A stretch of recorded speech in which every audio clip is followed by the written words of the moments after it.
Disastrous. We meet again, you two.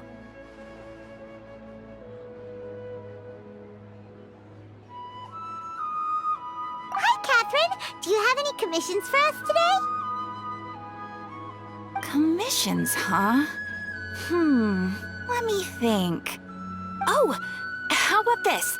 Please attend the Academia's Academic Symposium this afternoon and recite a love poem on stage. Wait, say what now? And if possible, please also use your camera to capture the reaction of the audience upon finishing the poem. Huh? What kind of commission is that? I see. It appears that you're not interested in this commission. In that case, please go to Port Ormos and convince the Eremites there to spend some time volunteering at the local orphanage. Hey, that's not any better. I'm sure the mercenaries will have some interesting reactions as well. Paimon's gotta ask. Just who exactly has been submitting these commissions to the Adventurers Guild? Oh, the commissioner? Well, actually, I just wanted to see the two of you in action. Was it so obvious? I was hoping you would actually take one of those commissions. That kind of chance to observe humans doesn't come by often. Ah, so it's Nahida. Paimon just knew Catherine wouldn't crack those kinds of jokes. When did you get into her head? From when she said, Ad Astra Abyssosque? So it's been you this whole time? Are you done resting up, Nahida? Yes. I've been sleeping ever since we parted ways, and I even had a really, really long dream. It was another dream about the Cyno festival, except it was a happy one. In my dream, I was sitting in the middle of a flower terrace, and everyone in Sumeru City was holding hands as they danced in circles around me. They danced round and round, and everyone looked really happy. I also got to sit on a gigantic flower carriage. Ferris, the Knight of Flowers, raised me really, really high above the ground, and I was throwing an endless amount of Yalda candies at the children. You know, Nahida, maybe your dream is how the Sub-Zero's festival really should be. It's meant to be a joyous time where everyone gets together to celebrate your birthday. Huh? Wasn't I describing a really happy dream? Why are you both looking at me like that? Wait, could this be an example of the emotion known as pity? No, we aren't pitying you. That would only make everything worse. We just don't want you to feel too sad. By the way, have you had a chance to visit Dunyarzad? How's she doing? The Homiyanis haven't allowed any visitors after the festival, so we haven't been able to check on her. Yes, I paid her a visit right after I woke up. She was resting at the time. Her condition is stabilized. However, since Elazar is a manifestation of the withering on the human body, we can only cure it by finding a way to take care of Irminsul's own withering. But for the moment, our top focus should still be figuring out what the sages are up to and what they're planning. Right. Who knows what'll happen if they manage to pull off another scheme like the Samsara of the Sub-Zero's festival? So our first priority should be investigating and putting a stop to the sages' activities. As for how we should pull that off, let's discuss it somewhere else. There are too many adventurers around here. Oh, good point. Sorry, adventurers. We're gonna be borrowing Catherine for a little while.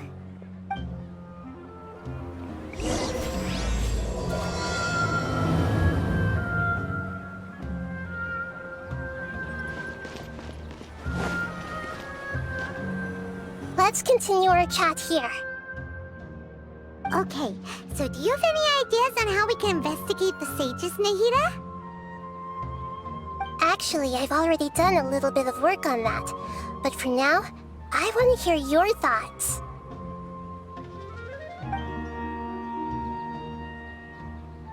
I've already tried that, but all the key members of the Academia, even the core 30 guards, intentionally avoid wearing their Akasha terminals.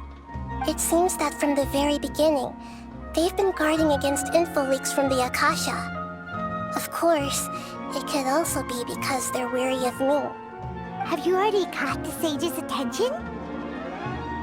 I'm guessing not yet, but distrusting me would make perfect sense if they've ever paid attention to the urban legends about me. In any case, I probably can't take over their minds directly.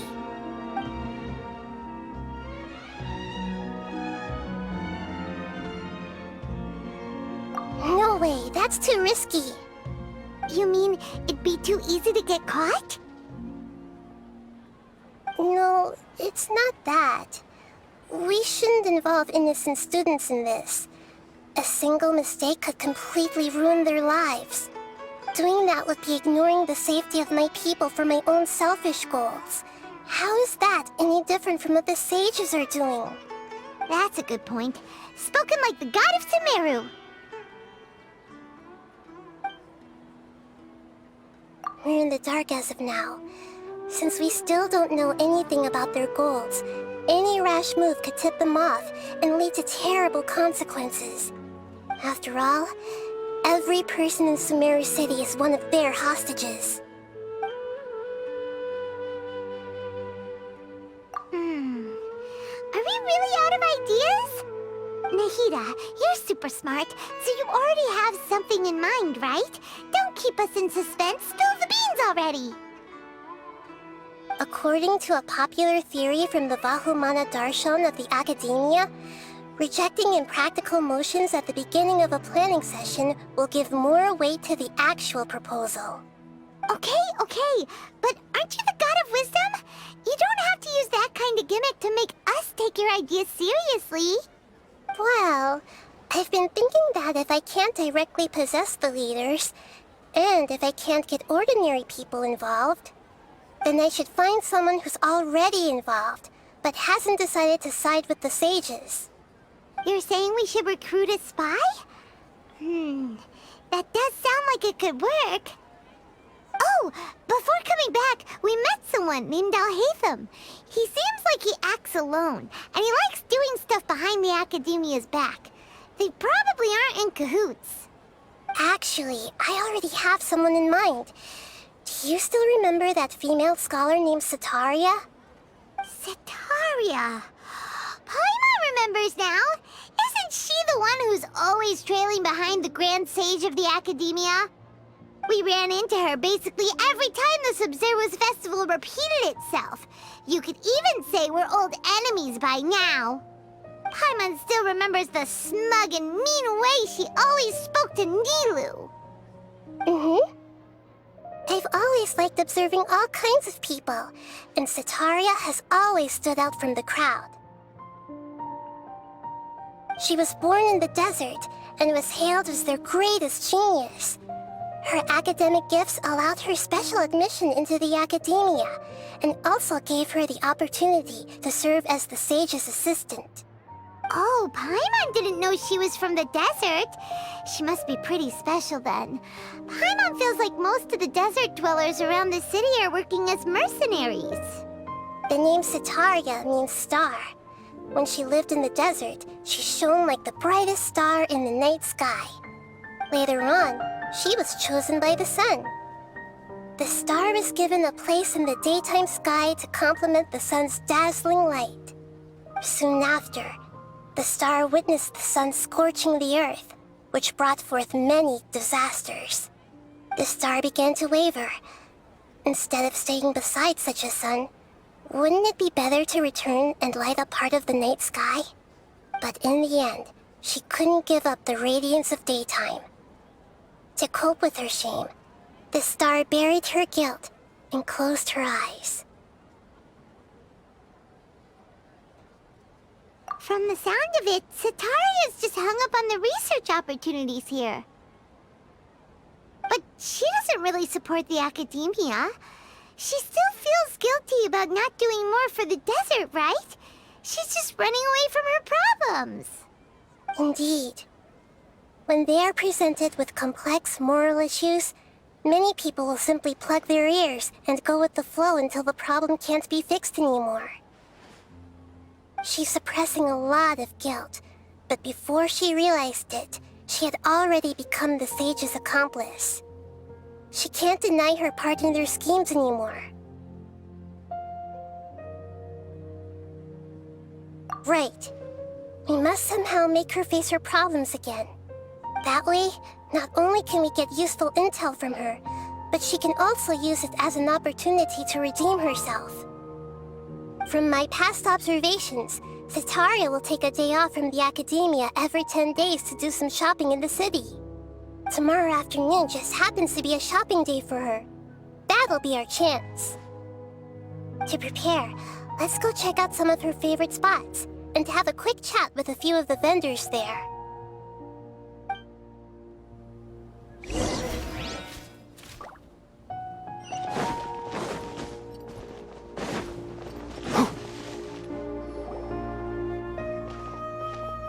This should be Setaria's favorite fortune-telling spot. So should we ask the fortune teller about Setaria?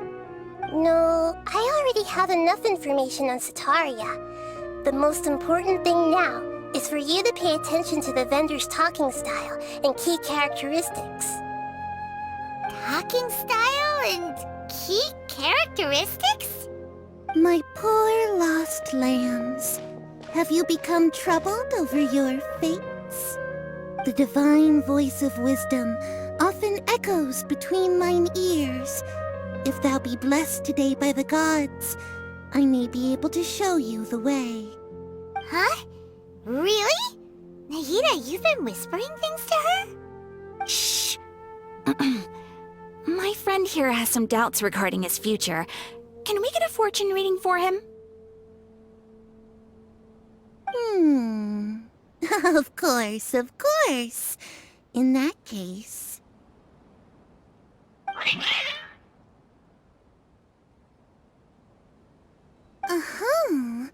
It would seem that Harut and Marut are quite wary of you. Perhaps, at some time in the past, you have somehow offended the gods.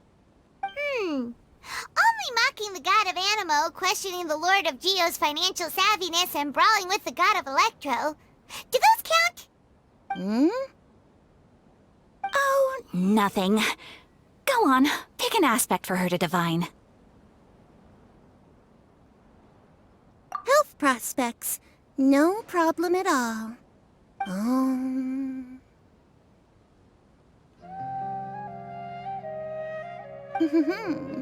The gods have spoken.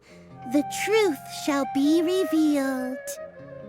Your life shall continue on for many tens of thousands of years. Impossible. Harut, Marut, did you two spoil my divination? I've never read a fortune so absurd.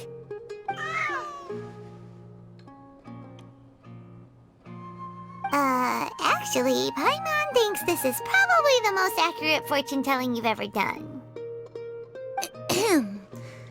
I admit that the orientation of today's celestial matrix is, suboptimal. As such, there will be no charge. Is that so? Well, that can't be helped. If you were to bring some food offerings for Harut and Marut on your next visit, perhaps they could help you reverse the wheels of fate.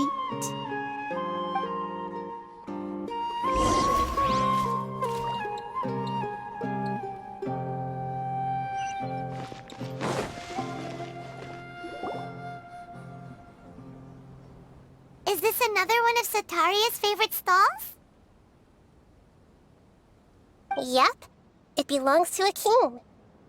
His father helped Setaria a lot when she first moved to Sumeru City, so she still comes by whenever she has time. When I start talking with him, listen carefully to the details of our conversation. Ah, dear customers! Would you like to look at some pottery? We caught wind of your great craftsmanship, so we specifically came to take a look. Oh, I recognize you.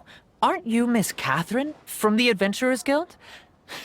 Sounds like I'm in for some big business. Speaking of, where did you learn this trade? I suppose you could say it all started with my dad. He's a mason by trade, but I picked up an interest in clay while apprenticing for him. After that, I began making pottery by myself in secret, and I simply changed trades when my works turned out well. Although it's a pity that I'm no longer making much use of the knowledge provided to me by the Akasha. That's nice. You're making a living doing something you love. So is your father still working as a mason? Oh no, not anymore. A few years back, he fell from a roof and broke his leg. Since he had already saved enough mora over all these years, he's just enjoying the retired life in Port Ormos nowadays. I see. We wish him peace and happiness in his retirement. I'll have someone in charge of logistics at the guild come by another day for some goods. We'll leave you to it. Take care now. No problem. Rest easy, all our goods are sure to meet your every need.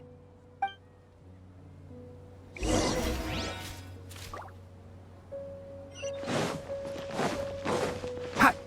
Keep up! This should be our final stop. Cetaria's always thinking of this restaurant when she's working at the academia, so she always comes by whenever she's out in the city. Nahida, you've really thought of everything. It's my duty to protect Sumeru's citizens, after all. Hi there. I feel like I've seen you down by the docks before. Huh? Sorry, I don't quite remember. If I recall, you were having a discussion with someone about shipbuilding at the time. Ah, that's right! I've always been really interested in feats of marine engineering. After all, I grew up in Liyue Harbor and spent my entire childhood staring at the ships going in and out of the port. I came to Sumeru to study, but failed to make it into the academia due to my lack of talent. But I'm still discussing all kinds of problems with different scholars, and I'm continuing to study and perform research from the restaurant's basement. I'm sure I'll get into the academia after their next round of exams. What an admirable spirit for learning! Amazing! Sure, but you'll find hardworking people wherever you go. So this restaurant has a basement as well? Huh. First I've heard of it. That's right. It's not usually open to patrons. Most of the time, employees use it for breaks or to hold private events. I see. Yes, that makes sense. Well, good luck with your studies, Miss Chishan. Thank you so much. As long as I can make it into the academia as an official student, I'll be happy.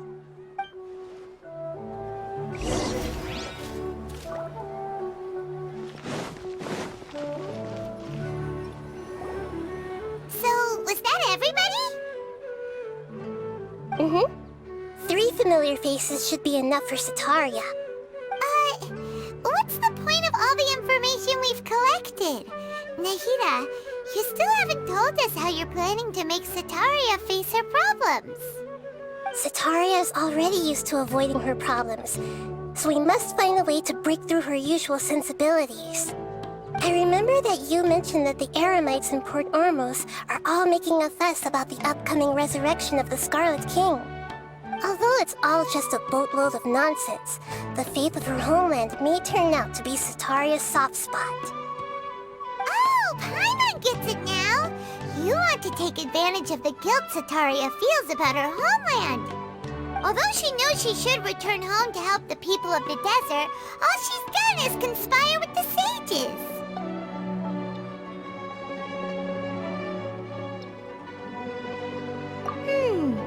So how do we set that up? Well, the Scarlet King is long gone, and Cetaria is also too smart to fall for any simple tricks. If we simply engaged her under the guise of the Scarlet King's believers, she would definitely be wary of us, and we may not get anywhere. But if we were to borrow some of her close acquaintances to talk with her, her reaction would probably be very different. So, you mean you're going to possess those people we just talked to? Yep. Possess them through the Akasha. Imply that they've already converted to the faith of the Scarlet King, and then convey our made-up will of the Scarlet King. As long as everything goes smoothly, we'll get through to Sataria for sure. She'll never guess that we had anything to do with it. Ah, so that's how you're going to use all the info we collected on these people. It's so that you won't slip up and break form. Possessing them will only work if you can manage to pass off as them. Exactly. So, best of luck with impersonating them. Huh? Best of luck? But we don't know how to possess anyone. That's no problem at all. I'll just share all their senses with you once I've possessed them. As long as you're also wearing an Akasha terminal, the effect will basically be as if you've possessed them yourself. Huh. That is pretty convenient. But why does he have to do this? Can't you do it yourself? Although I've been observing humans for a while, I've never been good at imitating them. You're not wrong. It's always been painfully obvious whenever you try to pass as Catherine.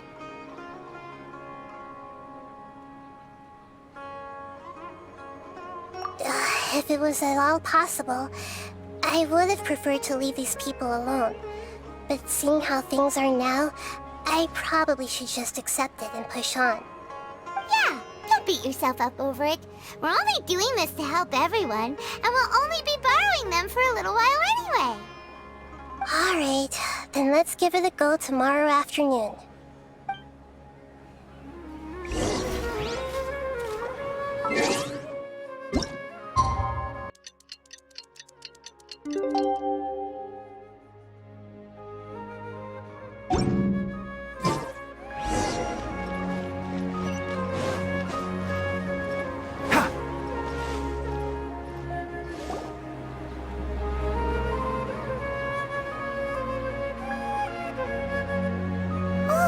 Here she comes! Satori is here! Let's quietly follow her. Once she starts talking to her acquaintances, we'll find a safe spot to begin possessing them. As for how we'll sway her to our side, I'll leave that to you. I trust you'll know what to say. Paimon's starting to feel kinda nervous. Okay, let's go. Looks like they've already started talking. Let's find a hiding spot and get started.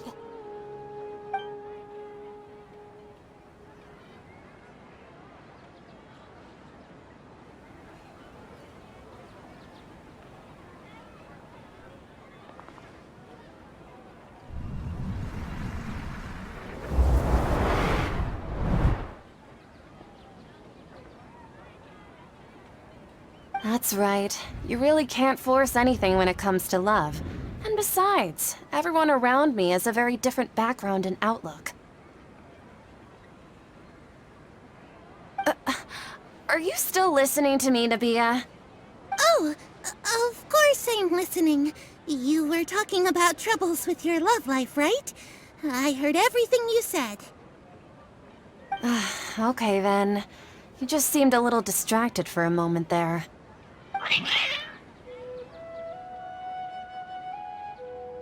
Strange. Your cats seem pretty worked up. Is something wrong? I always thought they were quiet, happy kitties. Oh, what are their names again? Ah, that's right. They are just little darlings, aren't they? Harut and Marut. Ahem. So, which fortune do you want me to read for you today? You must have come for another echo of the divine voice of wisdom. I'd like to get another reading on my love prospects, but to be perfectly honest with you, I feel like I've been a real mess recently. A mess? Well, could you do a reading on how long it'll take me to finish my current project at work? I really just want to get it over with. I hear you. No problem at all. The gods will reveal the truth.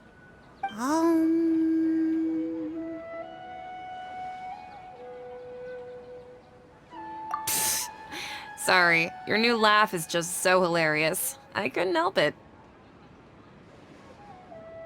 Oh, please pay no mind to those kinds of details. The gods are asking. Sitaria, why haven't you gone home? Why haven't I gone home? Do the gods really know everything I've been thinking about? Sitaria, why don't you just go home? It's a demand now instead of a question. The gods seem to be truly upset. I'm sorry. I know I failed the gods. Please pass on my most sincere apologies and ask for their divine forgiveness. And if I may ask, Nabia, is there a specific god who's speaking to you right now?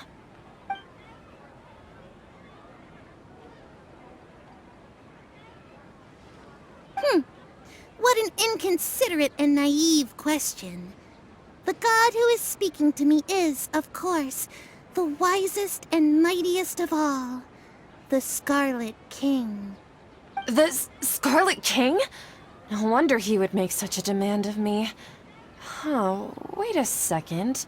The Scarlet King passed away a long time ago. Even though news of the Scarlet King's resurrection has been spreading like wildfire, it's all just a misinformation campaign from the academia. How can the Scarlet King still exist in real life? What insolence! I am the Scarlet King's most loyal believer. Do you wish to refute his voice of wisdom? Oh, no.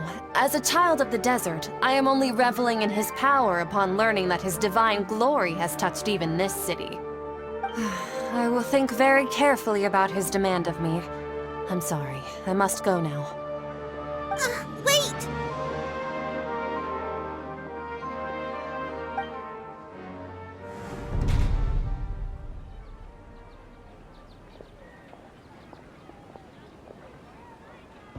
Oh, she just ran off in a hurry. She looked pretty upset, too. Well done. Sitaria didn't seem to suspect anything amiss. To have something she's been trying desperately to avoid show up out of nowhere and berate her, that must have shaken her to the core.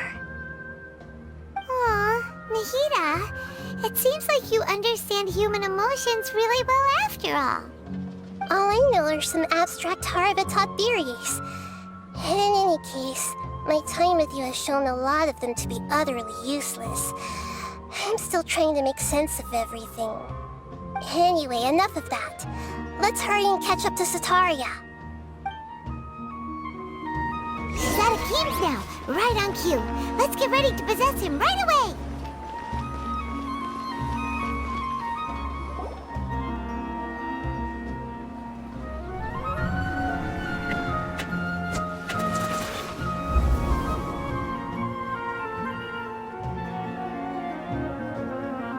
It's okay.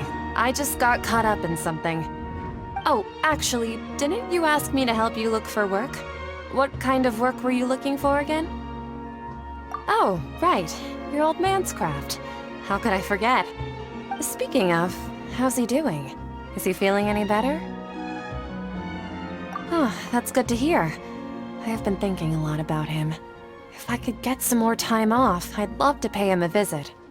Actually, while we're talking about him, is he still living in Port Ormos? Yeah, he's been retired there for a while. If you could find the time, please write him a letter. Please pass on that recently, faith in the Scarlet King has taken root in Port Ormos and has begun to spread across Sumeru. He has a quick temper and has always been a devout follower of the Dendro Archon. I don't want him to get into a fight with those Scarlet King believers because of a difference in beliefs. Oh? So, who are you siding with in all of this? The Academia or the Scarlet King? I'm so jealous of you. You were born a child of the desert. Yet you chose to betray the Scarlet King, and now you spend all your time with those crooks from the Academia. Akeem, you don't mean you've also become a believer of the Scarlet King? What's so strange about becoming a believer of the wise Scarlet King? In fact, aren't you the strange one? The one who still can't pick a side? Can't pick a side? Me? Whoa! Paimon had no idea you'd be so good at this! You really zeroed in on the issue and put it right in front of her. It might feel a bit overwhelming for Sataria. But once everything is over, I'll be sure to pay her a visit to her mind and explain everything. Anyway, let's keep going.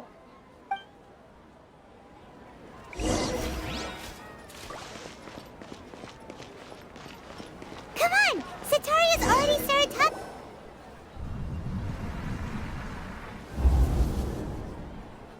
So, Shishan, have you noticed anything weird in the city lately? Like, as if someone was trying to preach to you about something? Oh, right.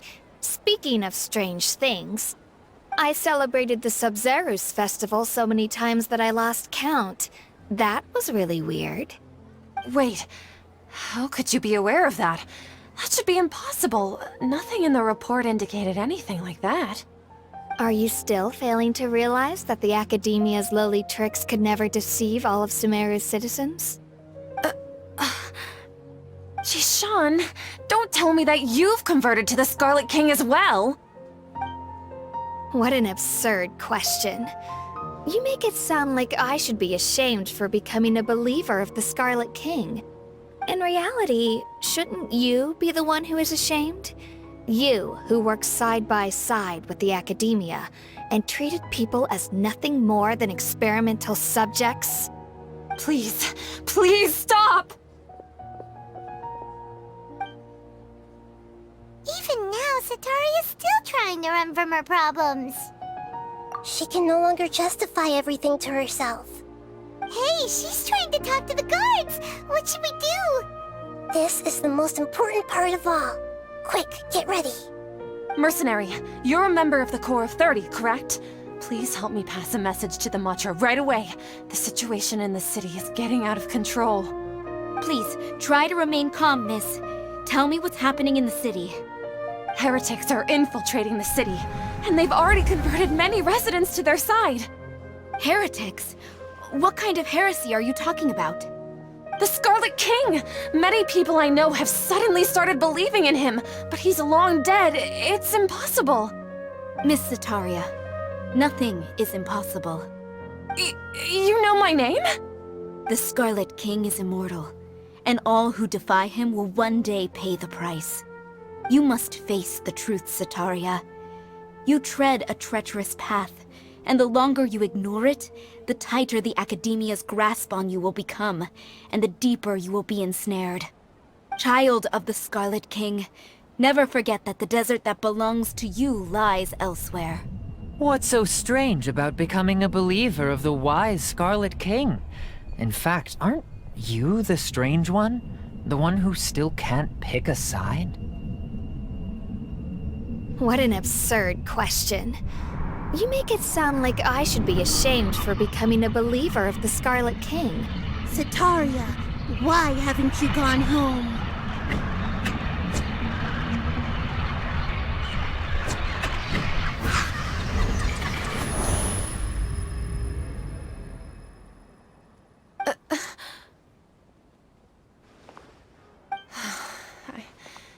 It seems that no matter where I run, I only keep finding more believers of the Scarlet King. I have to say, this is a familiar feeling. I've also been running from my guilt this whole time. Guilt over my part in the Sage's plans, and from ignoring the letters from the children of my homeland. But no matter how much I may try to ignore or get rid of it, my guilt always comes back. You won't necessarily lose your research opportunities by facing the truth. Besides, did you really want to conduct your research while carrying such heavy feelings of guilt? How do you know me so well? Are you truly just a believer of the Scarlet King? Or are you the god himself? That's not important.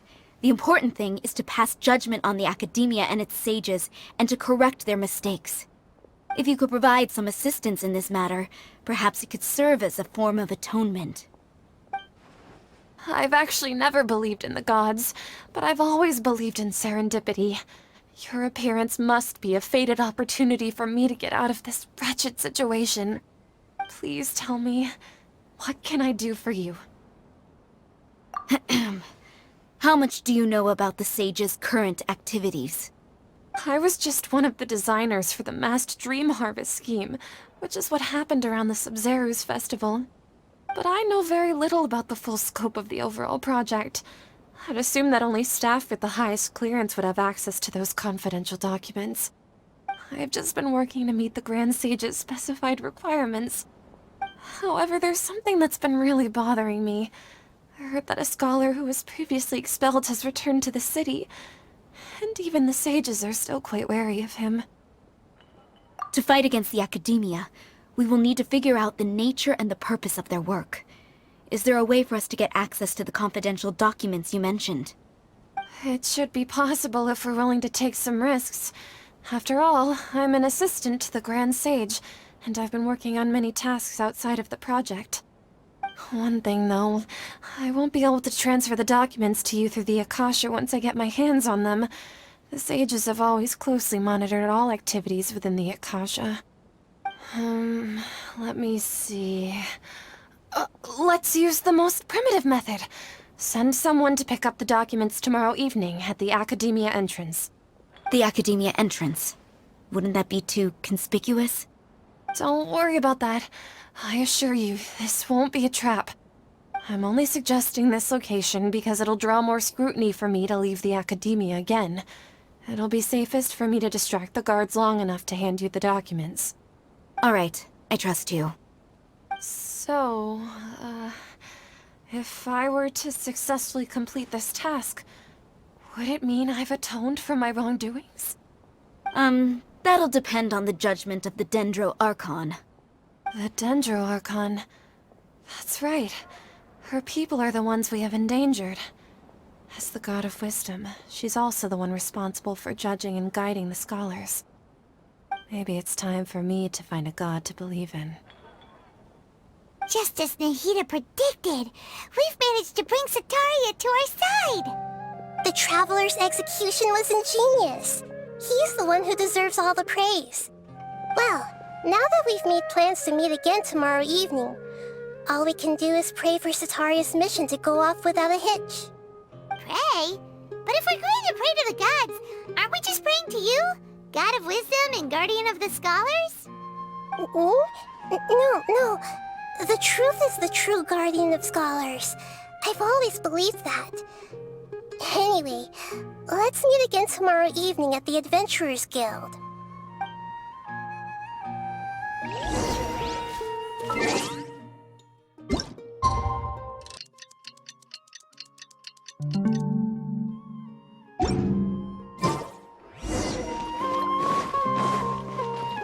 Keep up! Catherine, we're here! Oh, you are the other Catherine, right? That's right. I suppose I'm the other Catherine in your mind. Shh! We're on a secret mission tonight, so we need to protect Catherine's identity. Yep, Paimon's right. We cannot fully rule out the chance that the meetup tonight is just a trap. If something were to happen, my existence may be the only trump card we'll be able to play. After all, the Academia should still be unable to confirm the existence of my consciousness in the outside world. Yep, exactly, just what Paimon was thinking. Anyway, enough about that. Let's just make sure to be on our guard. Off? What do you feel is off? It's the middle of the night. Of course it's quiet. You're not getting paranoid, are you? No, I think he's right. It really is a lot quieter than usual. If you look around, There seems to be fewer people on the streets. I'm not sure if this is the case for the entire city, though. Huh. Maybe it's just a coincidence. Maybe Setaria figured out a way to not only distract the guards, but also to get everyone to go to sleep early, just so we can exchange the documents in peace. I also can't quite figure out why things feel a little off. But now that we're here, let's go ahead and meet her as we planned. Well, regardless, as long as you're here with us, Paimon feels a little safer.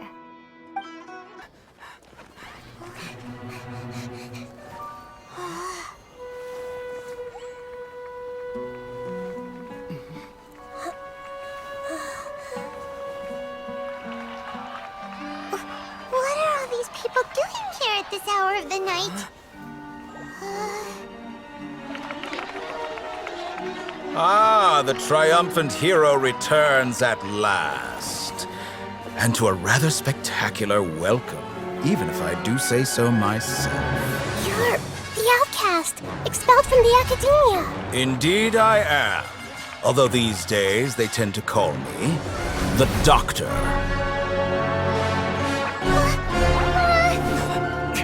If you're looking for your researcher friend, she has already been taken into confinement. With some basic caution, she could have discovered the listening device on her person.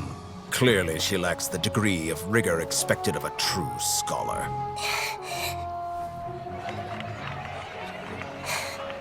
The people of Sumeru City. What have you done to them? I simply made some minor adjustments to their Akasha terminals. Now they can deposit information directly into the subconscious. As you can see, all these lovely people now believe this traveler is a hero who has just saved the world. My experiment is a success. And now it seems they can no longer hold back their sheer adoration. Oh no, what should we do? These are all just regular people. Leave now. You need to get out of here. What? That guy's a Fatui Harbinger! We can't just leave you here! Nor can I abandon the people of Sumeru!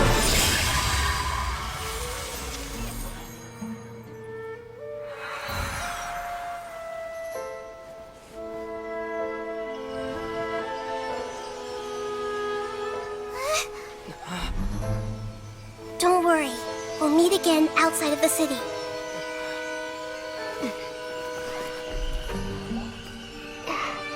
I see. You appear to have overridden their mental faculties with your own consciousness. To possess such a powerful mind, you must be the god of wisdom.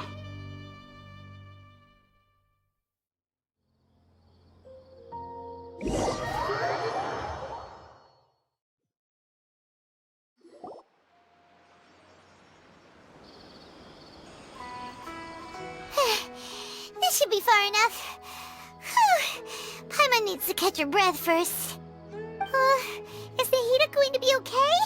We only made it out because of her. Paimon wasn't counting on running into a new Harbinger here, let alone such a high-ranking one. That guy was number 2. So scary. He called himself the Doctor. Remember, Tainari told us about him.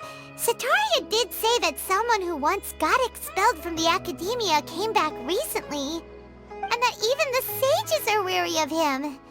Yep, sounds like she must have been talking about the Doctor.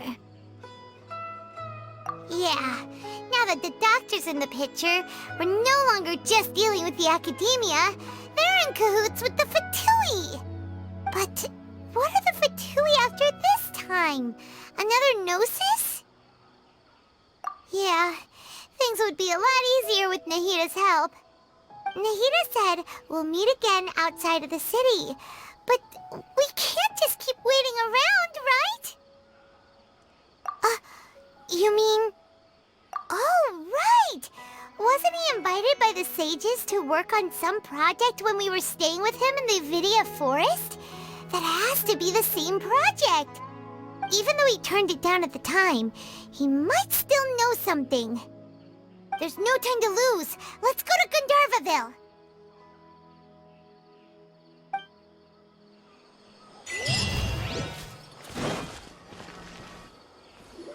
Hold it right there. A blonde-haired traveler and a floating fairy. We've got you all right. Take a look around. You've fallen right into our trap. Are you mercenaries from the Corps of 30? Did you come here to arrest us? Corps of 30? We're nothing like those government lapdogs who don't even get scraps for their work. We are an elite brigade that commands the highest commission rate in all of Sumeru. We're here on the orders of a client known only as the Outcast. The Outcast? An outcast from the academia?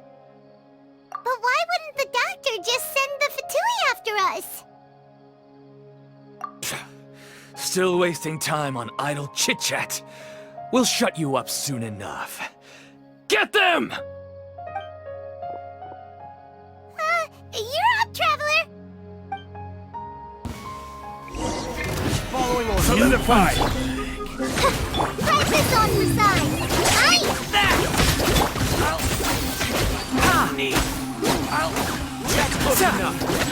I'll uproot you!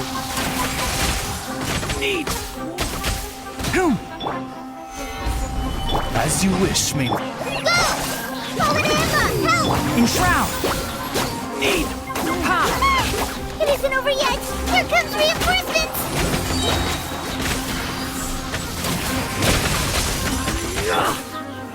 Stabilize!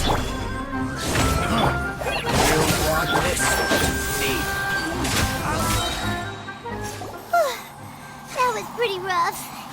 Is that what elite mercenaries are like? Yeah, looks like we'll have to keep our guards up.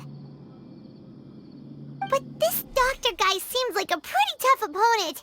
He knew exactly where to set up an ambush. Did he predict that we would try to find Tighnari? Going up against smart people is tough. Anyway, let's keep going. Oh, it's the Traveler and Paimon. What are you two doing back here? Kale! It's nice to see you again. Are you doing all right? To be honest, I'm not doing too well. My Elazar has been progressing at a faster rate lately. I'm finding it harder to complete more intricate tasks. As a result, Master Tighnari is taking me off the patrol schedule. He will only allow me to stay here and coordinate other people's tasks. Oh, Kale. Speaking of Tighnari, did he go off on patrol? We're here to talk to him. Oh, Master Tighnari? You just left the Avidia Forest a little while ago. He was headed to Party's DI. He left? But isn't Tighnari always saying that he never wants to leave the Avidia Forest? He even turned down the Sage's invitation. I thought it was weird too. Master Tighnari always prioritizes his work as a forest watcher above everything. He almost never leaves his post. He left in a hurry this time, though. No, I only found out that he left through a message he left behind. He also made sure to delegate all his tasks using a schedule. To leave in such a hurry? I'd guess he had something urgent to take care of. Master Tighnari originally studied in the Amorta Darshan of the Academia, and Partis Di is something like the Amorta's research base. Many rare shrubs and grasses have been planted there for research.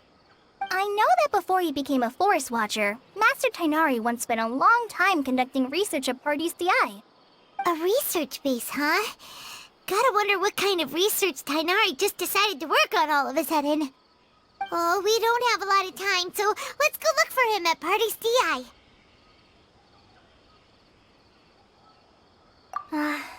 Don't worry. I'm fine. I'm used to living with Elazar by now. If you run into Master Tighnari, please send him my regards. Got it. Will do. See you later, Kale. I had already made up my mind, to be honest with you. So I didn't try to hide my current condition. Don't worry about me. I'll be fine. Wait! Look who it is! Thank goodness you're okay. We were so worried about you. Hey! This was supposed to be a touching reunion, but you're ruining the moment! Actually, it's very smart of the Traveler to be wary of me right now. After all, the Doctor has shown that his technology can apparently even control human minds. Plus, it's not like you could have known what happened after we split up and I was facing the Doctor by myself. Even a pool of stagnant water after a torrential storm can occasionally pass as a patch of sky. Paimon feels like only the real Nahida could come up with such an obscure analogy. Huh? But I wasn't trying to win your trust or anything. All I wanted was to clarify my point. Well, we understand that point now. Please, Nahida, tell us more about what happened. Are those poor people all right? When you left, I was still in the middle of restoring everyone's minds. Thankfully, when the Doctor mentioned depositing information into the subconscious, he didn't mean engraving information into their minds. Instead, he did something closer to creating hallucinations. That was still within my power to fix. Luckily, I managed to finish my restorations and mind jump away from him just as he was about to capture me. Whew. What a relief. The Doctor sure pulled out some hidden cards, but good thing we had Nahida with us. I wouldn't be relieved just yet. I gave away my true identity when I restored everyone's minds, which means we've lost another one of our trump cards. Also, the Doctor is already an expert at modifying Akasha terminals. Maybe it's only a matter of time until he captures my consciousness inside the Akasha. Would that mean you'd no longer be able to jump between minds? Then how do we stop him? He's still at the Academia, so it's possible he already started messing with the Akasha. Ugh, it feels like he's toying with us. What a nasty piece of work. Plus, the Doctor's combat ability alone is apparently enough to make him worthy of being number 2 of the Fatui. We shouldn't give up hope just yet. Let's try to find another way to attack this problem. Actually, Nahida, how did you know we were trying to get to Party's DI? Have you been waiting for us? Yes, I have. I can see the Traveler's elemental energy, so I deduced your destination by looking at the direction you were moving in. You didn't come here for sightseeing, right? Did you find any leads? We're looking for a scholar we know. His name is Tainari, and the sages once tried to reach out to him. Why don't you come inside with us and see what we can find? Okay, let's just hope we won't get him into trouble. Ha! Keep up.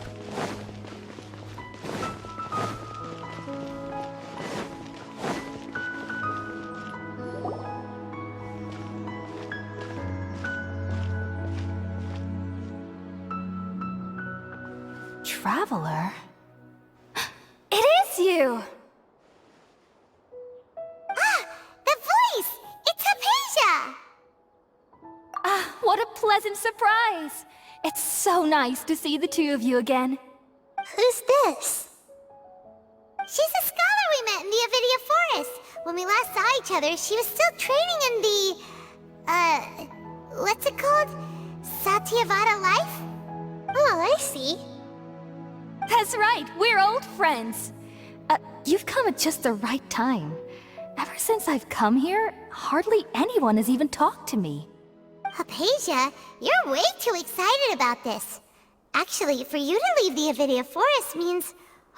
you're not in training anymore? Wait, no. Did you already finish your training and reach Paripurna life? What do you think? My consciousness has already managed to make contact with the divine. You did it! Congratulations! It's so exhilarating to share this sublime joy with others at long last! When my consciousness made contact with the gods. Ah, what a supreme and unparalleled experience that was!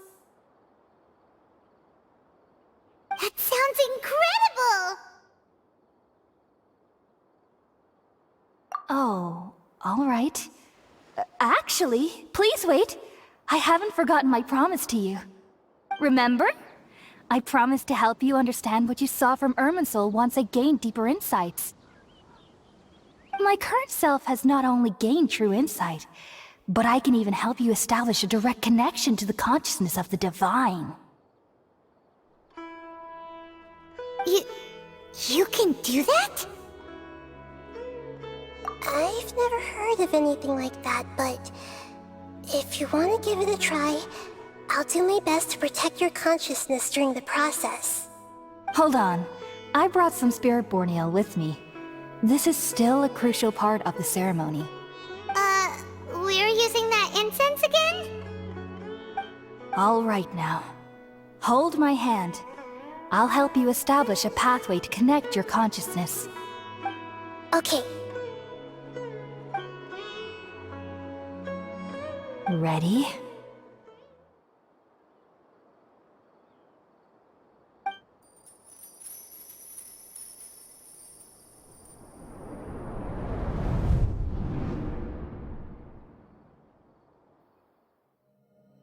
It took 3 betrayals for me to finally understand. The world is just an elaborate tapestry of lies. My fury will never be quelled. The first to betray me was a god. My creator. My mother. Valuing strength above all, she saw no worth in me and I was discarded. The second was a human. My family. My friend. Consumed by fear, he saw me as an abomination. The third was one exactly like me. A hope for the future. A fledgling barely out of the nest. Powerless before his mortality, he broke his promise to me. Humans, they can't be trusted. And the gods fill me with pure loathing. So I said good riddance. I denounced the world and laugh in its face. My chest will never again be defiled by worldly filth. I will scrub away every last trace of human emotion. Then it will be empty, a blank slate, and ready to receive a supreme gnosis, brimming with pure divinity.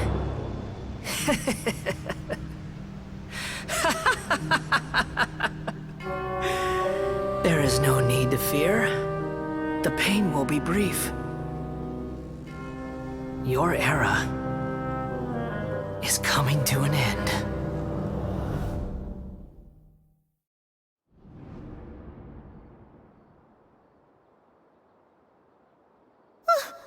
What was that? Did we actually just see the Balladier's memories? Everything matches what we know about him. But how is he connected to the divine consciousness that Hypatia was talking about? You saw it, right? You felt it, right? Such a majestic god! Such a noble will! Such sublime emotion! Alas, shame. If only that which beats within my chest wasn't a filthy mortal heart. Oh, great and merciful God! Please grant me forgiveness and salvation! Do you understand now? I'm afraid this is no Puripurna life, but rather... Ah! You... Why are you so mean to me? Why is everyone hiding from me? I found divine wisdom. Shouldn't I receive praise and honor? Haven't I uncovered that light in the darkness? Hypatia? That's how I always thought everything should be. Wait. Have I already lost my mind?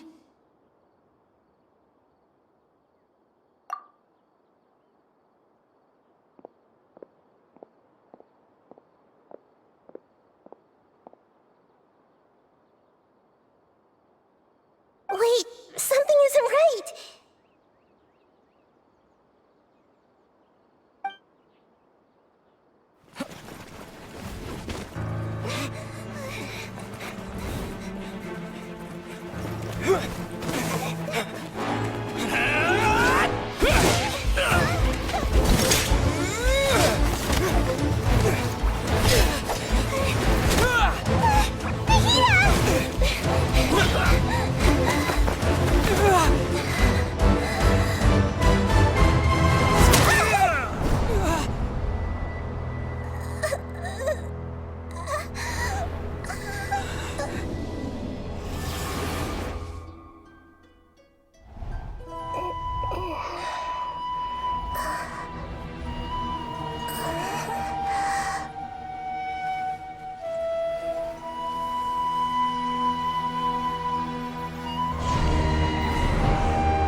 Okay, we finally lost him. Are you okay, Nahida? Wait, no. Something feels different. You're back! Oh, the Traveler's back? Nahida was controlling your body for a while. It seemed like she jumped over to you as an emergency measure right before the Catherine puppet was destroyed. After that, Kainari heard the commotion and came over. He helped us defeat the mercenaries and then he ran with us all the way here. What? You swapped places? You mean your consciousness also went into Nahida's body? Wait, then where is Nahida's consciousness? Where is she now? I never imagined that an individual's consciousness could be transferred around like this. Had I not seen it with my own eyes, I would have never believed it. I don't think this can be achieved with current human technology. Also, while we were running, the consciousness in your body told me to pass on a message. She said, "The doctor has found a way to trap my consciousness, so I can't journey with you anymore. But even in a moonless night, a shower of starlight can still drown out illusions and lies." Oh no! Nahida's trapped in the sanctuary of Suristhana for good this time. Was that message all she left for us? It's pretty vague. Oh, that makes sense. Since the doctor captured her, she won't be able to say anything without him knowing. She's being extra careful. Even in a moonless night, a shower of starlight can still drown out illusions and lies. Huh. Paimon knows the moon illusions and lies are from that alchemical divination at the Sumeru's festival. Didn't Nahida use a starlight analogy before? It had something to do with Sataria. Oh, that makes a lot of sense. Huh. Do you think Nahida was telling us to go find help in the desert? But she isn't with us anymore. Think we'll be okay? Paimon, you said Sanctuary of Suristhana. Does this mean that this Nahida you're talking about, the consciousness who was occupying the Traveler's body, is the Dendro Archon? Your guess correct, but the situation's a bit complicated, so it's really hard for us to explain right now. That's all right. A scholar's curiosity doesn't need to be appeased right away. As for the complicated nature of the situation, safe to say I have witnessed that for myself. I've spent some time with you, and it looks like the Dendro Archon's also on your side, so I trust you. Thank you, Tighnari. Oh, actually, we came here to ask you a question. What do you know about the project that the sages have been working on? Ah, that. While I was indeed invited to join that project, the sages were always secretive about its scope and goals, so I eventually declined. All I know is that that project has something to do with the restoration of Irminsul. Huh? Did you see something when you were in Nahida's body? What? Do you have any evidence?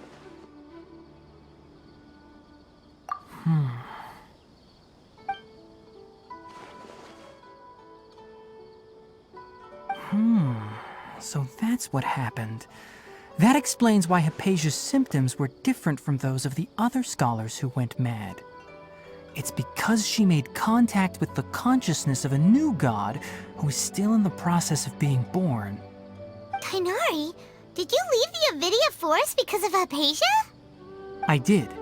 I noticed Hypatia's mental anomalies, but since her symptoms were rather atypical, I secretly took her to Pardis Dii and began searching for a way to return her to her normal self.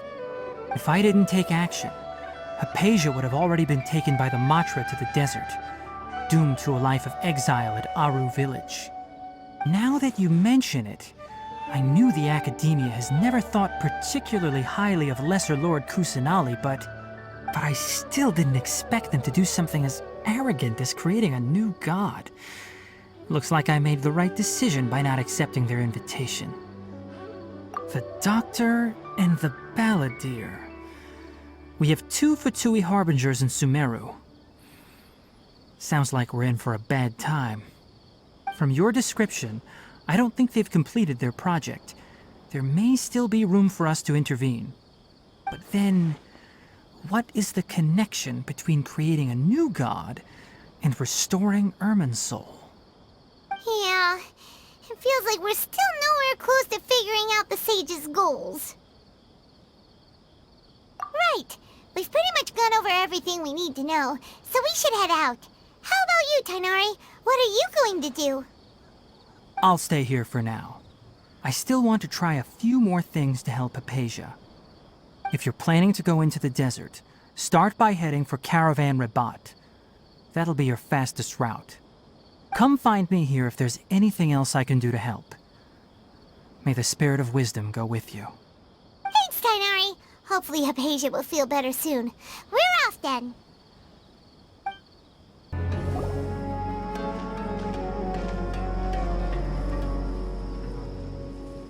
We finally made it to Caravan Rabat. It's pretty lively here. So, just past this wall is the desert, huh? Oh, wow. Paimon remembers hearing people call this the Wall of Samiel. It's made to block sandstorms from the outside. Oh, if it's this tall, it's gotta be the divine work of Greater Lord Rukkhadevata, right?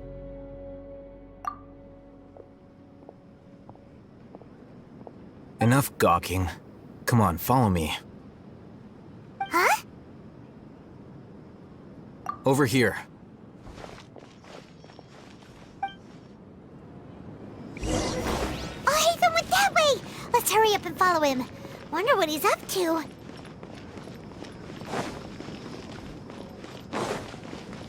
Keep up!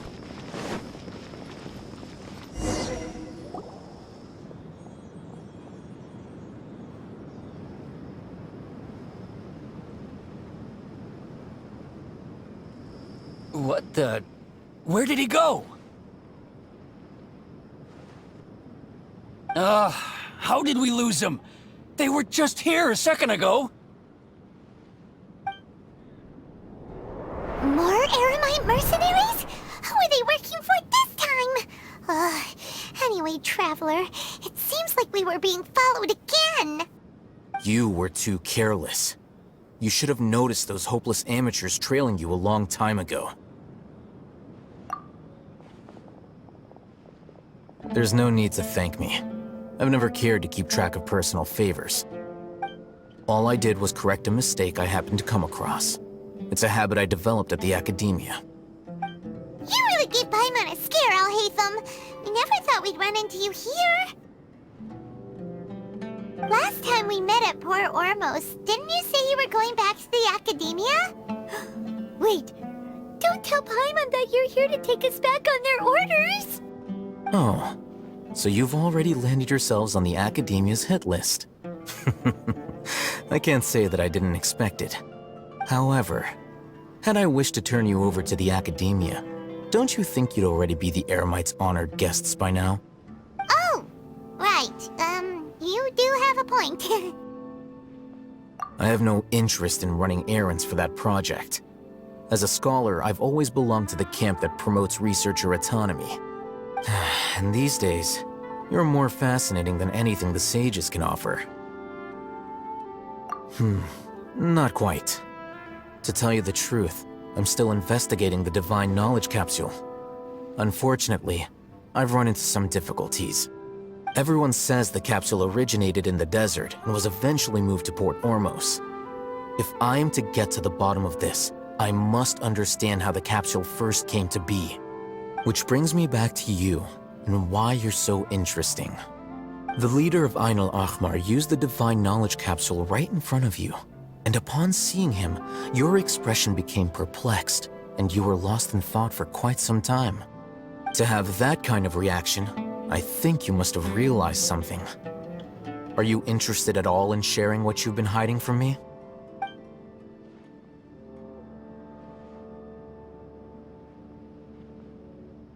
Alhaitham, you really have a ridiculous eye for detail. What kind of person even notices or remembers stuff like that? So that's your answer. Well, I do work for the academia after all. So considering that, it is indeed wise to keep your cards close to your chest. But that does prove you do have some undisclosed information about the Divine Knowledge Capsule. Am I right? No matter. Rather than simply learning the answers from you, I'd still prefer to investigate on my own. Speaking of, you two are also headed to the desert?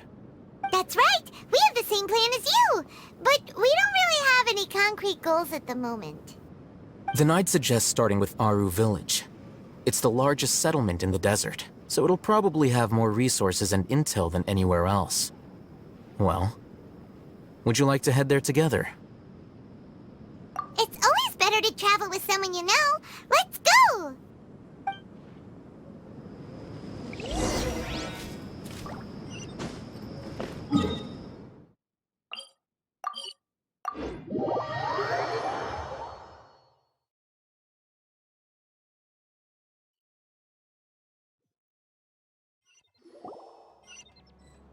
Before us lies Aru Village, the safe haven of the desert folk. Whoa, this landscape is really something else. What a cool place! Let's go check it out!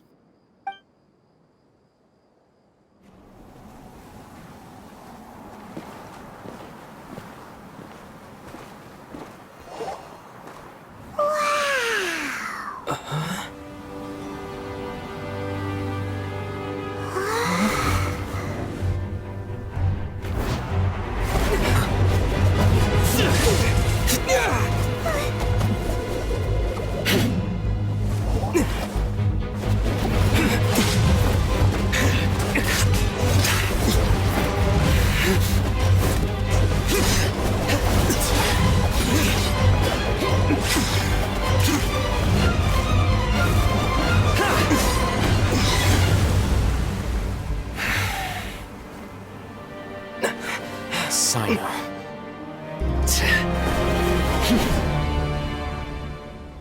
Unless my memory fails me, we have barely spoken 2 words to each other before now at the academia. Would you care to enlighten me as to when and how I invited the General Mahamacho's wrath? Alhaitham, Do not think you can escape my judgment, just because you managed to escape my attack. Judgment? So that's how you'd characterize your actions here, is it? Or would elimination perhaps be a more accurate description? Had I used my full strength, not even this traveler would have been able to stop me. Though styled like an assassination, I sought only to ensure that my target would be unable to flee or resist.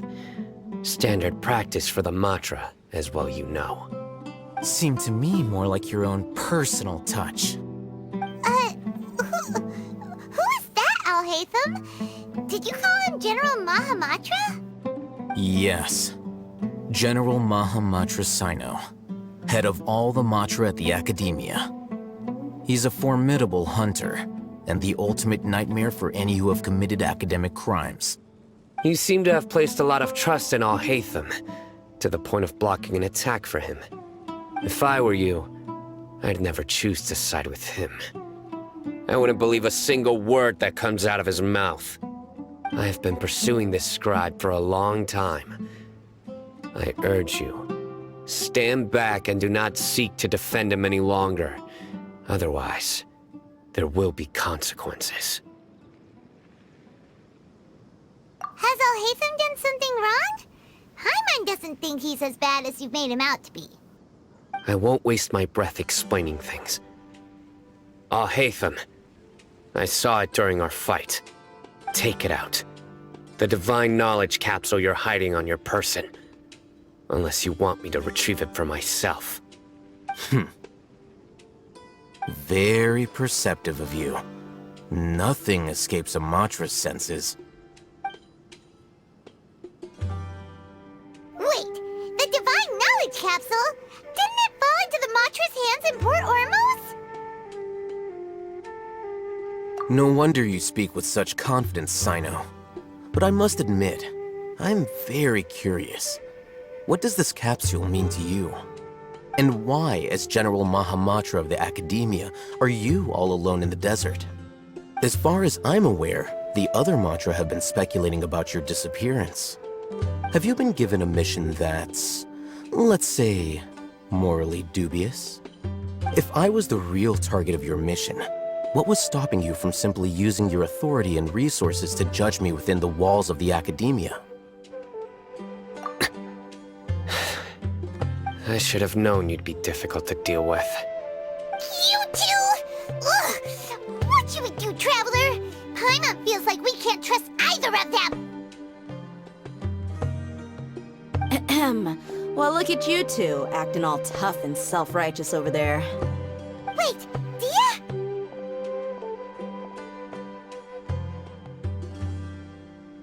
Great! Finally, someone that we can trust! You gotta help us out here, otherwise these two are gonna start fighting again! Yeah, sure looks that way. Two giants from the Academia duking it out once and for all. Not something you get to see every day, that's for sure. Listen, I know you academic types love to fill up your big brains with self-righteous morality and lord your empty rules and virtues over each other. But how dare you bring your petty disputes into the safe haven of Aru Village? It seems like someone's gonna have to beat some sense into your thick skulls until you finally learn to respect these grounds.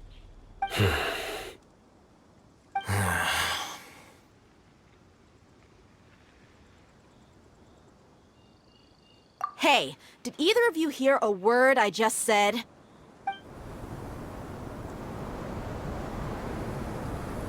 Whoa, what's going on?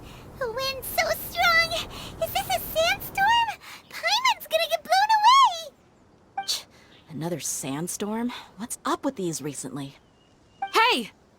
All of you, over here, quickly! We have to take cover! Someone's calling for us! Oh, this wind is too strong! Let's get over there! That sounded like Candace. Come on, you two! Jeez, are all of you Academia folks such hard work? Move it! All right, stop yelling.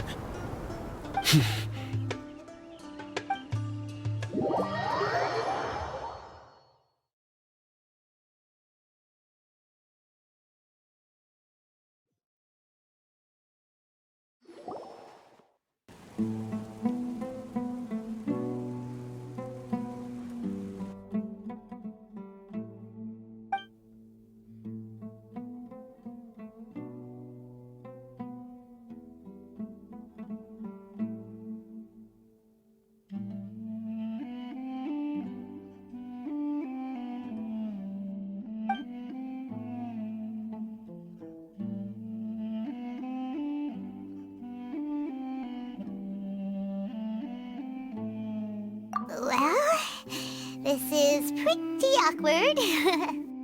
Hey, wanna play sardines with 3 people who wanna tear each other limb from limb? Sure, why not? Sounds fun.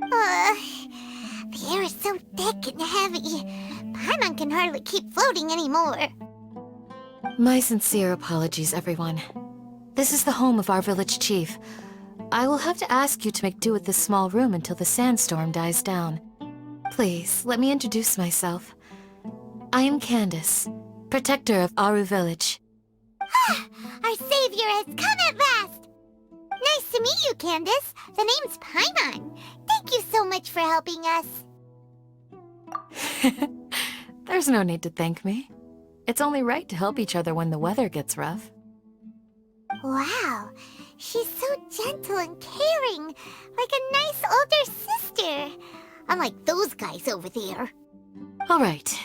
Now that we're all better acquainted, we should return to the topic at hand. As a guardian charged with the responsibility to protect my fellow villagers from harm, I was observing your conflict from afar, even before the sandstorm started. And now that you have set foot within our village itself, it is all the more my responsibility to make absolutely sure that you pose no threat whatsoever to us.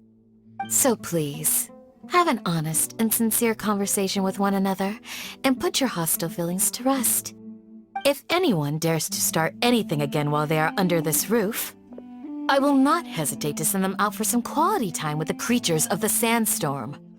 Oh, on second thought, Paimon may have misjudged Candace's character.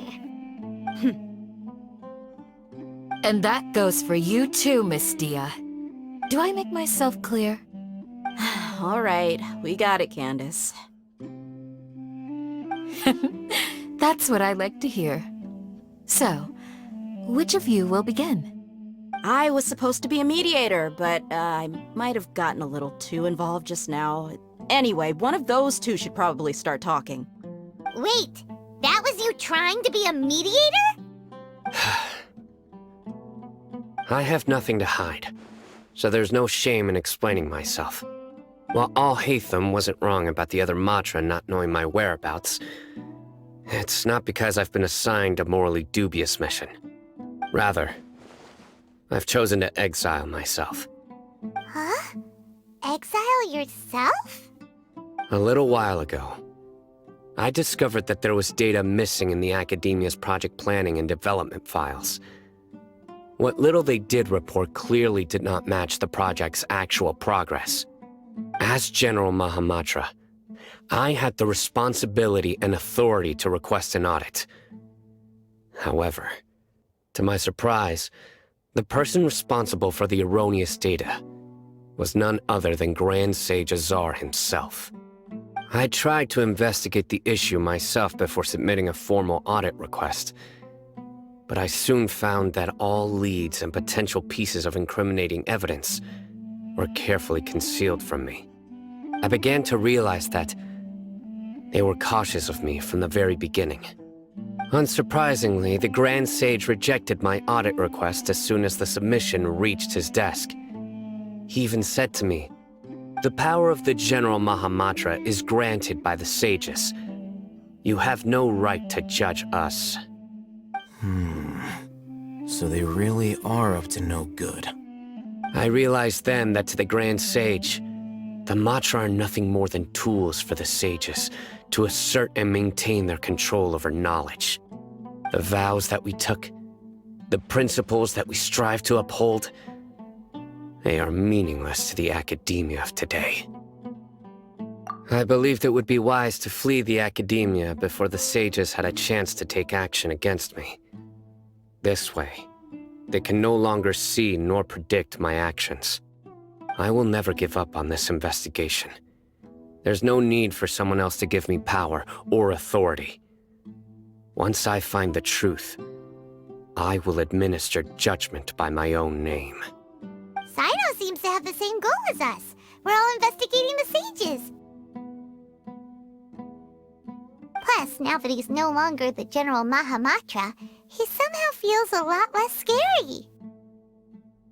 Well, Cyno, if that's your story, then why did you see Alhaitham as a target?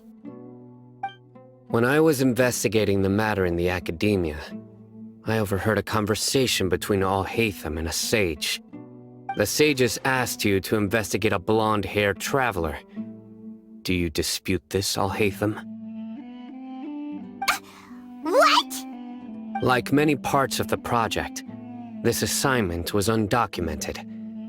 Now throw in your suspicious behavior with the Divine Knowledge Capsule, and I think we deserve an explanation.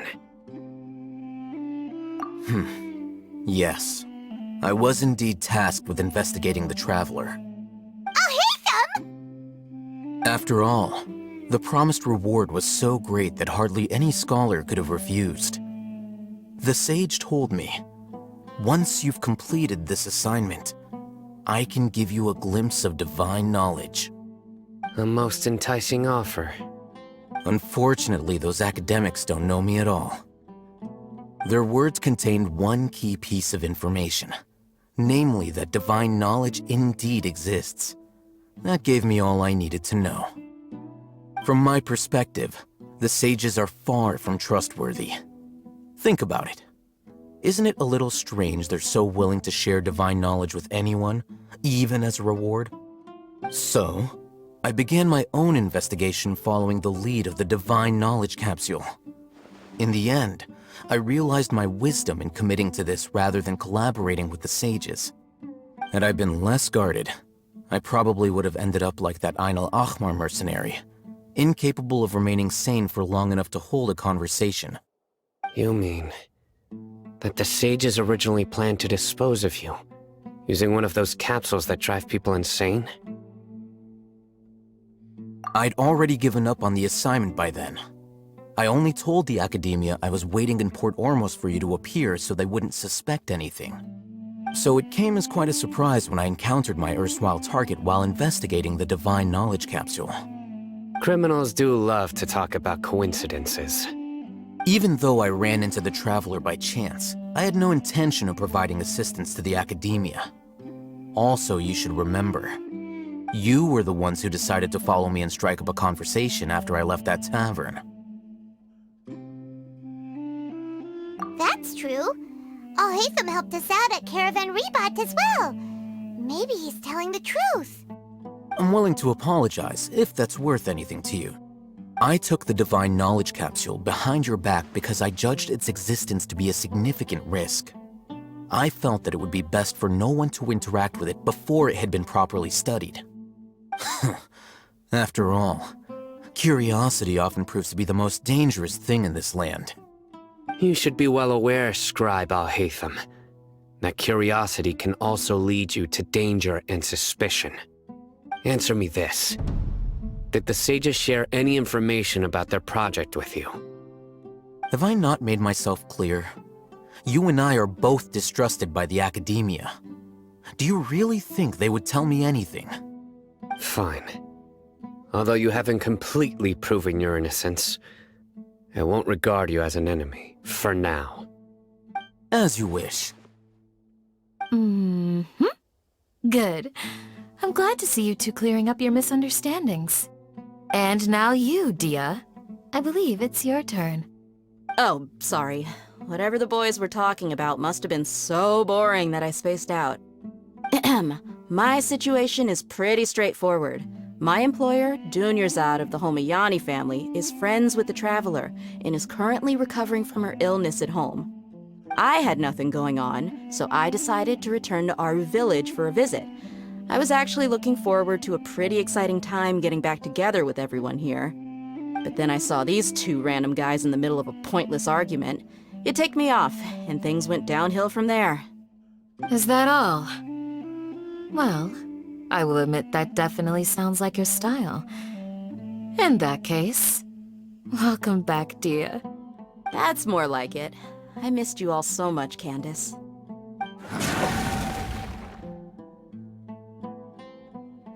Whoa! What was that sound? No need to worry. Now that you're no longer at each other's throats, please make yourselves at home. I'll take a quick trip outside to clear out some of those creatures in the sandstorm. Creatures? In the sandstorm? Are you sure you don't want some backup? Fighting in a sandstorm is not for the faint-hearted. Anyone without extensive training in these conditions is at a disadvantage. You needn't worry. Yeah, just leave him to Candace.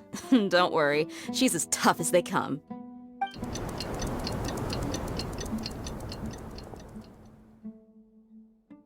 The wind's died down. That means the sandstorm's over, right? Candace still isn't back yet, though. Is she alright? Maybe we should go out and check on her. When you put it that way, even I'm starting to feel a little worried. All right, let's go. We've been here long enough, and the boys are as chatty as the floor. Ooh, Candace, you're still fighting? You've been out here dealing with these creatures the entire time? Yes. They just keep coming in waves.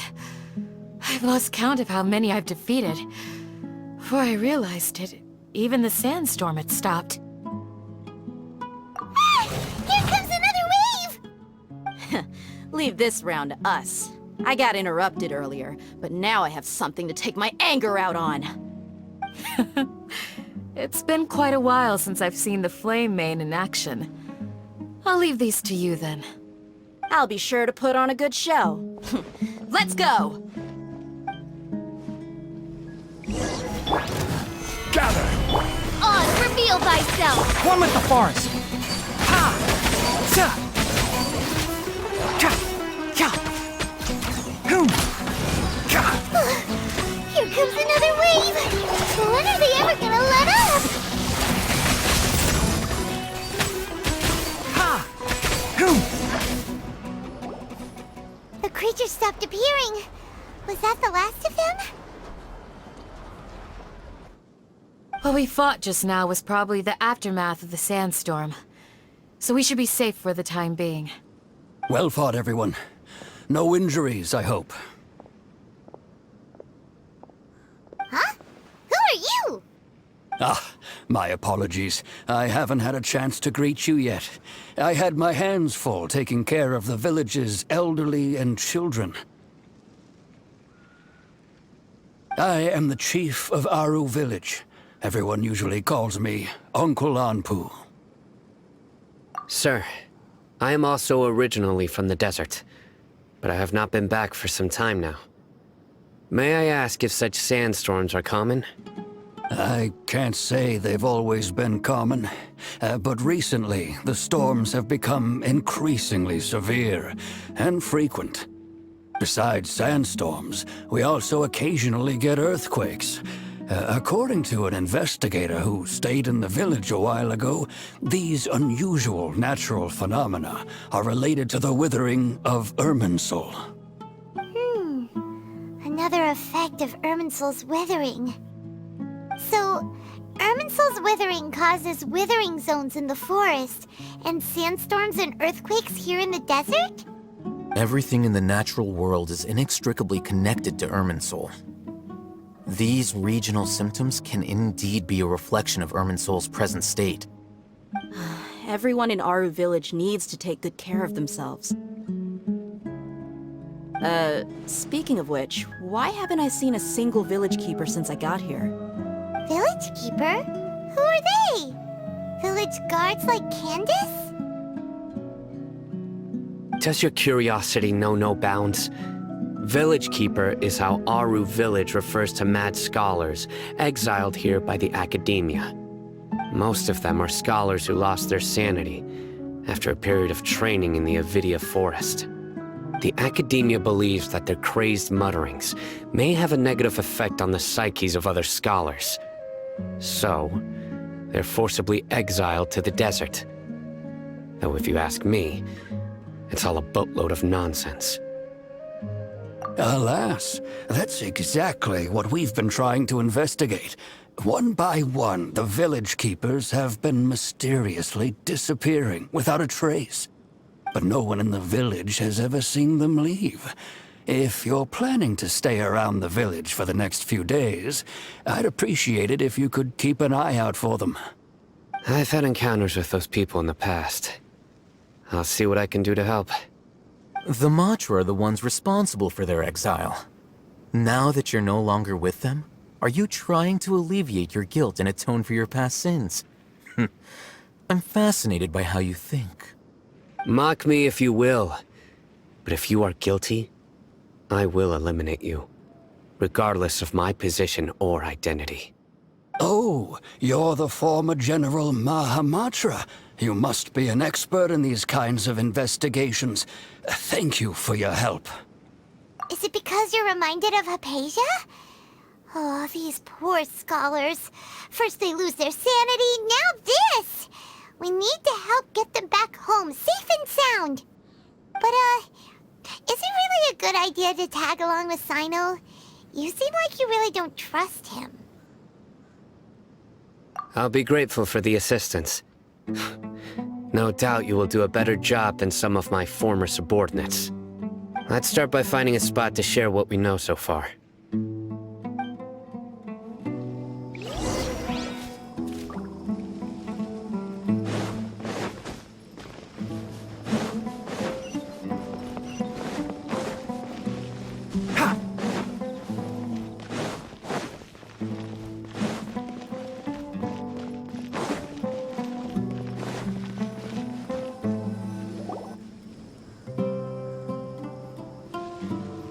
Although I've sent myself into exile, I'm still doing essentially the same things as before. Do you still have any questions for me before we start our investigation? One of my former subordinates told me that this title has its origins in a strange incident. The Academia has long exiled mad scholars to Aru Village. A mysterious phenomenon exists here. When mad scholars first arrive, they are as incoherent and deranged as before. But after spending some time here, they invariably begin to calm down. Initially, the people of Aru Village greatly resented having to take in the mad scholars. But a strange incident one night changed that.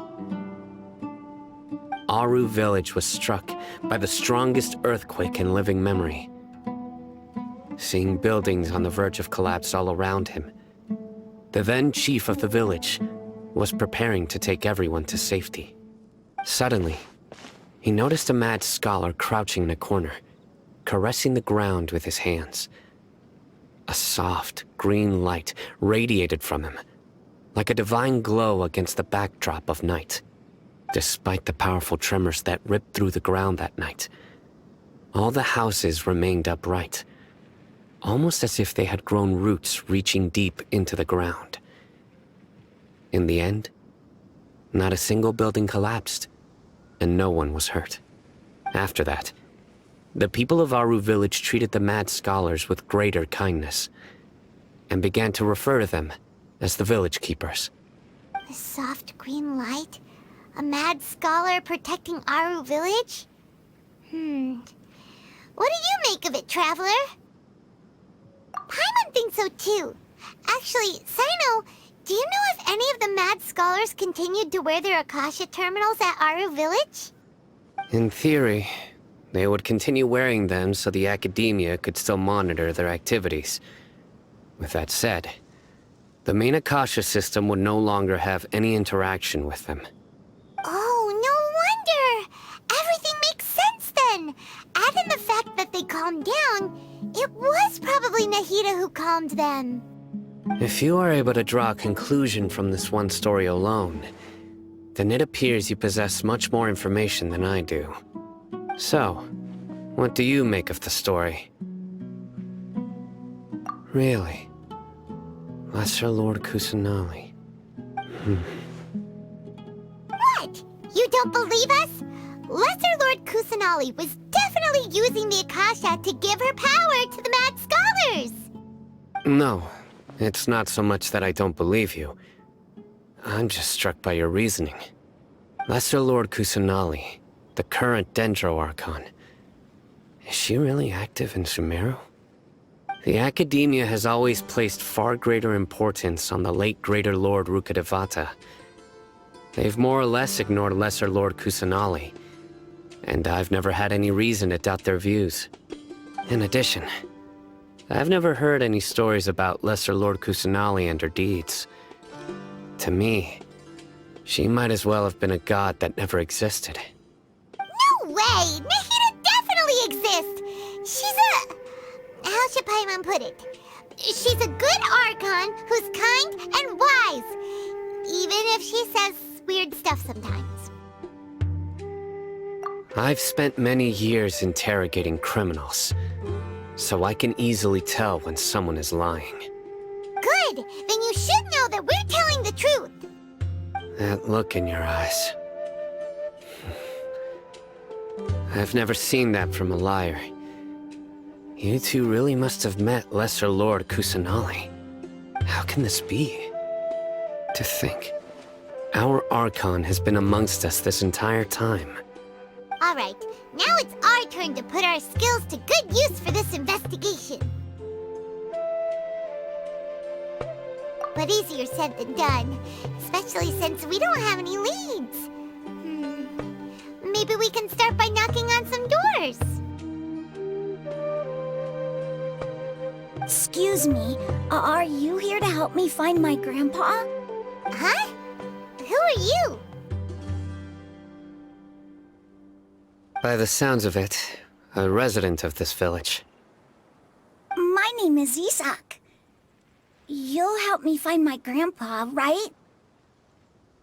Is your grandpa a mad scholar? Hey, don't say that. Grandpa is just Grandpa. Why do you have to call him that? It's not like he's a bad person or anything. The person you're referring to is not a local, yet you are. Why do you call him Grandpa? Grandpa is just Grandpa. He's my family. I heard everything you said to the village chief. Please, you gotta take me with you. I want to find my grandpa. I swear I'll help. I won't be a nuisance. Ah, so you're the one who was eavesdropping on us around the village chief's house. I was planning to go out and take care of whoever it was, but I had a vague feeling that they didn't harbor any ill intent. Whoa. Hatham wasn't kidding about Matra having sharp senses. Cyno, he's just a kid. All he wants is to find his grandpa. Let's find a way to help him. Sorry. I was only listening in because I wanted to know where Grandpa went. Honest. If you don't believe me, you can ask Miss Candace. All right. But first, let's confirm the facts with Candace.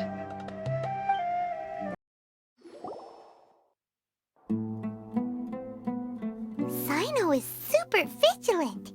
Is this what all the Matra are like? Ah, you're back already. We just wanted to confirm something with you.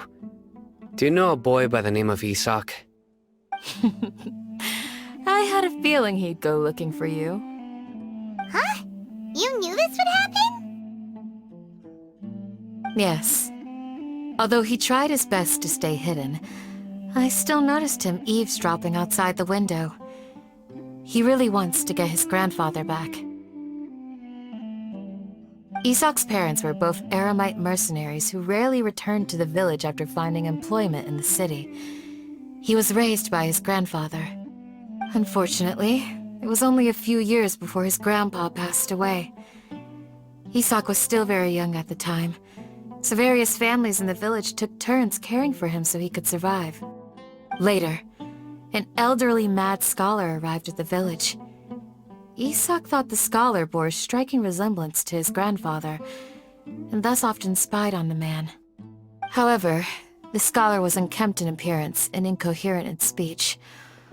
Although Isak referred to the man as his grandpa, he was afraid and didn't dare to approach him. One summer night, the oft mumbling and bumbling grandpa suddenly calmed down and seemed to become more lucid. He even noticed Isak hiding in the distance. So Grandpa walked up to Isak and patted him on the head. He even took Isak to the entrance of the village, where he patiently taught the boy the names of the stars, and accompanied Isak until he fell asleep. The next morning, Isak woke up and wanted to go find his grandpa again, only to realize his grandpa no longer recognized him. However, even so, Grandpa retained his calm expression. It's said that those who saw the scholar claimed he no longer appeared to be crazy, but appeared to be living in his own world, almost as if he were sleepwalking. Isak was thrilled that his grandpa was able to find peace, and would follow him all the time, asking him things like, "Grandpa, want me to take you somewhere fun?" Or, "Grandpa, could you tell me stories about the stars again?" All this somehow just makes Paimon feel really sad.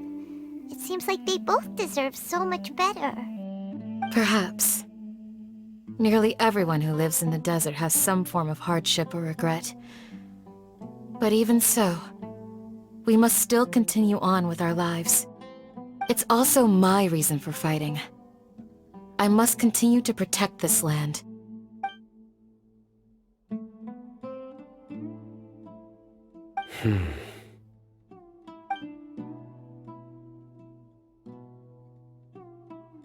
Maybe the people have always had a considerate god watching over them.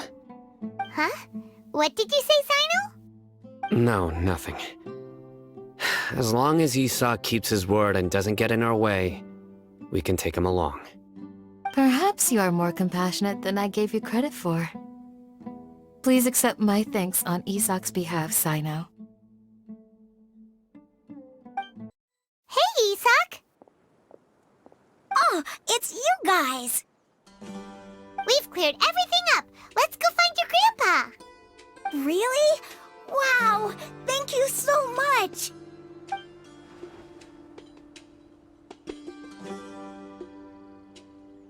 Yeah! All right. Let's ask the local residents some questions first.